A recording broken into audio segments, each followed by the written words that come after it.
you're always welcome. So, let's go.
Welcome to my channel. Just in time for pictures, or some other crap title I'll come up with. I'm Justin. This is my videos about landscape and wildlife photography and woodlands, and I'll throw some kit in there if you really like it. But this is Bodenham Lakes, and come along, let's see how we go.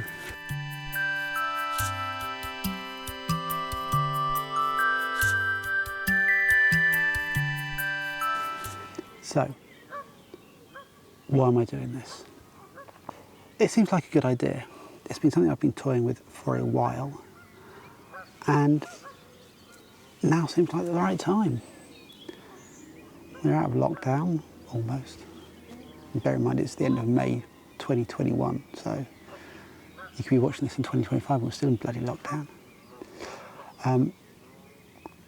But yeah, just decided it'd be a good idea. I predominantly shoot landscapes, but I also mix it in with a bit of wildlife.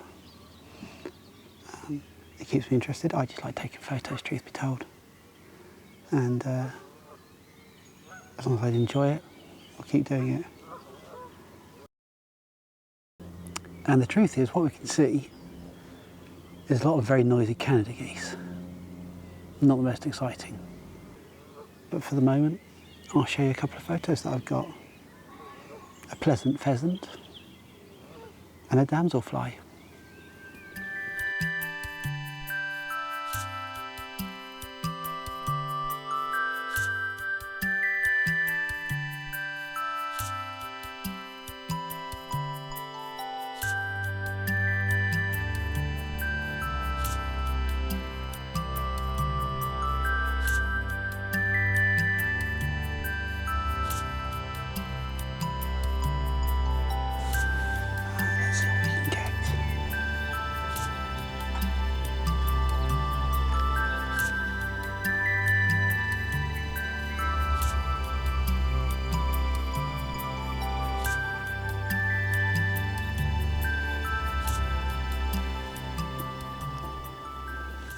There are two parties of geese coming towards each other. I'm wondering if it's like a fight club kind of thing. I don't know if they're going to go at each other. I mean, do geese carry throwing stars? Nunchucks? Well, they might do.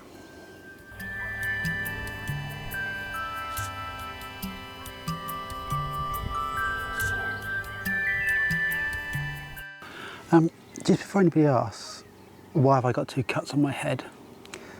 Well, I'm hard. I headbutted an Artex ceiling. But the first rule of headbutting an Artex ceiling is you don't talk about headbutting an Artex ceiling. I mean, I prefer to think of it as, you know, a knife fight with a tiger. I know what the first question is going to be. What do you shoot? Well, sorry for the sunglasses, but it's quite bright. So what do I shoot? Well, I shoot one of these. Olympus EM1 Mark III, and for wildlife today I'm using the 100 to 400 from Olympus, although I do have the Panasonic 200 f2.8 in the bag for those occasions when very, very shallow depth of field for Micro Four Thirds. Don't go there, please. Don't leave comments about depth of field and aperture. It never ends well. It's a choice I've made. It's not a lifestyle choice. It's a choice I've made because I want portability. And I like the fact I've got a 200 to 400, 800, sorry, on this lens, and I can kind of handhold it everywhere, and it does the job, and it's nice and sharp. It's let down by the operator more than often, so I'll keep shooting it, I think, just shooting it like I am. I'm not going to really talk about kit much, I don't think, because it all gets very inflammatory, but saying that I will kind of run through what I've got. I think what I'd like to do is, rather than just talk about what you should buy or what you shouldn't buy or how many megapixels it's got, I think I'd rather talk about use cases. So what do I use for different scenarios and why it kind of works for me. It doesn't work for everybody, but it works for me.